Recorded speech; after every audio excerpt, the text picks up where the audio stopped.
Hi all, ഒരു butter cake ഉണ്ടാക്കി നോക്കിയാലോ. അപ്പോൾ അതിന് വേണ്ട സാധനങ്ങൾ എന്തൊക്കെയാണെന്ന് നോക്കാം. ഒരു കപ്പ് പഞ്ചസാരയും കുറച്ച് സിനമൺ പൗഡറും ഒരു 3-4 ഏലക്കായും പിന്നെ ഒരു 250 ഗ്രാം ബട്ടർ, ഒരു കപ്പ് ഗോതമ്പ് പൊടിയാണ് ഞാൻ എടുത്തേക്കുന്നത്. ഗോതമ്പ് പൊടിയും പിന്നെ ഞാൻ പൗഡേർഡ് ആക്കി ഷുഗർ.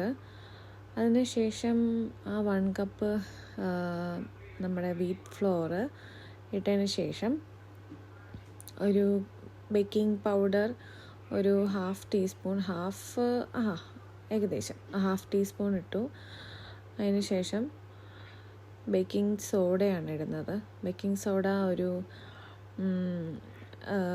അതിലും കുറച്ചാണ് ഞാൻ ഇട്ടത്. ഹാഫ് ടീസ്പൂൺ എടുത്തില്ല, ഒരു 1/4 ടീസ്പൂൺ എടുത്തു. അതും കൂടി ഇട്ടിട്ട് നന്നായിട്ട് അരിച്ചെടുക്കാം. അപ്പം നമ്മുടെ അടുത്ത സ്റ്റെപ്പ് എന്ന് പറഞ്ഞാൽ 2 മുട്ട എടുക്കുക, അത് നന്നായിട്ട് ബീറ്റ് ചെയ്യുക. അത് എത്രത്തോളം ബീറ്റ് ചെയ്യുന്നോ എത്രത്തോളം പതഞ്ഞ് വരുന്നോ അത്രയും നല്ല സോഫ്റ്റായിട്ട് നമുക്ക് കേക്ക് കിട്ടും. അപ്പോൾ ഈ പ്രോസസ്സ് ചെയ്യാൻ എനിക്ക് ഭയങ്കര ഇഷ്ടമാണ്. പണ്ട് മമ്മിയുടെ കൂടെ കേക്ക് ഉണ്ടാക്കുന്ന സമയത്തൊക്കെ ബീറ്റ് ചെയ്യുന്ന സമയമാകുമ്പോൾ മമ്മി എനിക്ക് തരത്തില്ല, കാരണം മമ്മി പറയും ഞാൻ ചെയ്താൽ ശരിയാവില്ല എന്ന്. പക്ഷെങ്കിൽ ഞാൻ തന്നെ കേക്ക് ഉണ്ടാക്കാൻ പഠിച്ചു. അങ്ങനെ ഉണ്ടാക്കിയാൽ ശരിയാവുമോ നോക്കാം. അപ്പോൾ നന്നായിട്ട് ബീറ്റ് ചെയ്തെടുക്കുക. കുറച്ച് ഉപ്പൂടെ ആഡ് ചെയ്തിട്ടുണ്ടായിരുന്നു, കുറച്ചൊന്നുമല്ല, ഒരു പിഞ്ച് അത്രേ ഉള്ളൂ. ആഡ് ചെയ്തിട്ട് നന്നായിട്ട് ബീറ്റ് ചെയ്യുക. നന്നായിട്ട് എത്രത്തോളം നന്നായിട്ട് ബീറ്റ് ആവുന്നുണ്ടോ, എത്രത്തോളം നന്നായിട്ട് പതഞ്ഞ് വരുന്നുണ്ടോ അത്രയും നല്ല സോഫ്റ്റായിട്ടുള്ള കേക്ക് നമുക്ക് കിട്ടും. അപ്പോൾ അത് ഏകദേശം നന്നായിട്ട് മുട്ടയൊക്കെ പതഞ്ഞ് വന്നിട്ടുണ്ട്. ഇനി ഇതിലേക്ക് ഞാനൊരു 2 ടീസ്പൂൺ വാനില എസൻസ് ആഡ് ചെയ്തു. അതിനുശേഷം കുഞ്ഞ് എഴുന്നേറ്റായിരുന്നു, അപ്പോൾ കുഞ്ഞിനെ പോയി ഞാനിങ്ങനെ എടുത്തുകൊണ്ട് വന്നു. അപ്പോൾ ഒരു കൈ കുഞ്ഞ് ഒരു കൈ ബീറ്ററാണ്. അതിന് ശേഷം കുറച്ച് പഞ്ചസാര കുറേശ്ശായിട്ട് ആഡ് ചെയ്തിട്ട് അതും നന്നായിട്ട് ബീറ്റ് ചെയ്തു, മിക്സാക്കി. അതിന് ശേഷം ബട്ടർ ആഡ് ചെയ്തു. ബട്ടർ നന്നായിട്ട് ബീറ്റ് ചെയ്തെടുക്കുക.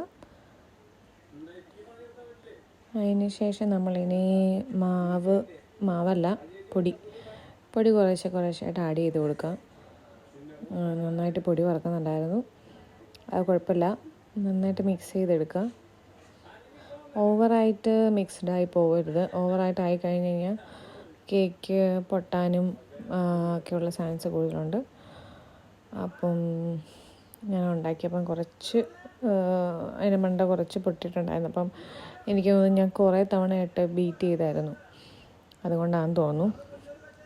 അതുകൊണ്ടായിരിക്കാം. അപ്പം കുറച്ച് കട്ടിയായിട്ട് തോന്നി, അതുകൊണ്ട് ഞാൻ കുറച്ച് പാൽ ആഡ് ചെയ്തു. പാലാണ് നല്ലത്. അപ്പം പാൽ ആഡ് ചെയ്തു, എന്നിട്ട് കുറച്ചുകൂടെ മിക്സ് ചെയ്ത് കൊടുത്തു.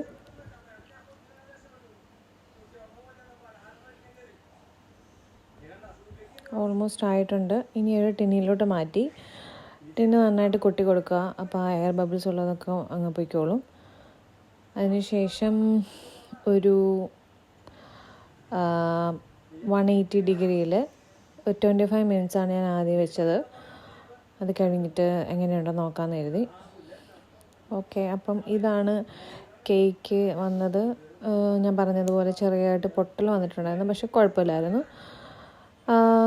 അപ്പം ഇത്രയേ ഉള്ളൂ. നല്ല സോഫ്റ്റായിട്ട് കിട്ടി, ഹെൽത്തിയാണ്, വീറ്റ് കൊണ്ട് ഉണ്ടാക്കിയത് കൊണ്ട് തന്നെ.